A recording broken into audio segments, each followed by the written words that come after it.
मी जेव्हा आयुर्वेदिक मेडिकल कॉलेजमध्ये शिकत होते तेव्हा माझ्या सरांनी मला एक पुस्तक वाचायला दिलं होतं. त्याचं नाव होतं the emperor of all melodies.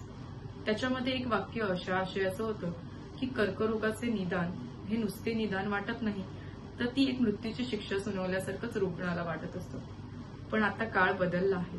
आधुनिक वैद्यकशास्त्राने खूप प्रगती केली आहे. जर कर्करोगाचं निदान वेळेत झालं तर उपचार पद्धतीही उपचार घेऊन रुग्ण लवकरच बरा होऊ शकतो. आणि आधुनिक उपचार पद्धतींबरोबर पारंपरिक उपचार पद्धतींचाही खूप फायदा होतो. पारंपरिक उपचार पद्धतींमध्ये आयुर्वेद, योग, युनानी, होमिओपॅथिक यासारख्या औषध प्रणालींचा वापर असतो.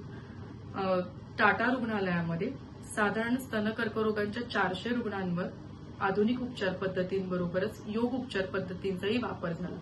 त्याच्यामध्ये त्यांना असं दिसून आलं की ज्यांच्यामध्ये आधुनिक उपचारांबरोबर योग उपचार केलेले होते त्याच्यामध्ये सहनशक्ती आणि इच्छाशक्ती वाढली.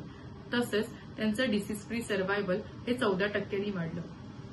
तर आज आपण बघणार आहोत स्तन कर्करोगांमधली आसने.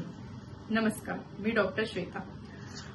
भारतातील स्तन कर्करुग्णांपैकी 52% रुग्ण हे 40 ते 48 वयोगटातील आहेत. स्तन कर्करोग फक्त स्त्रियांमध्ये होतं तर असं नाहीये. स्तन कर्करोग स्त्रियांबरोबर पुरुषांमध्येही आढळतो, पण त्याचं प्रमाण कमी असतं. स्तन कर्करोगामध्ये साधारणपणे उपचार पद्धतीमध्ये शस्त्रक्रिया, किमोथेरपी आणि रेडिएशन हे समाविष्ट असतात. शस्त्रक्रियेमध्ये 2 प्रकारच्या शस्त्रक्रिया असतात. पूर्ण स्तन काढला जातो किंवा ज्या भागामध्ये कर्करोग आहे तेवढा भाग काढला जातो. त्याचप्रमाणे जर काखेमध्ये दूषित ग्रंथी असतील, कर्करोगाने दूषित ग्रंथी असतील तर त्याही काढल्या जातात.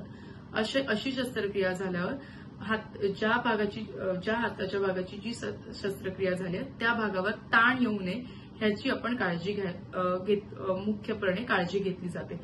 तसंच ही शस्त्रक्रिया झाल्यावर कोणते योग उपयोगी पडतात तर याच्यामध्ये गोमुखासन, पर्वतासन यासारख्या आसनांचा उपयोग होतो. साधारणतः टाके काढल्याच्या नंतर गोमुखासन, मार्जरासन आणि पर्वतासन या आसनांचा आपण अभ्यास पेशंटना करायला देतो.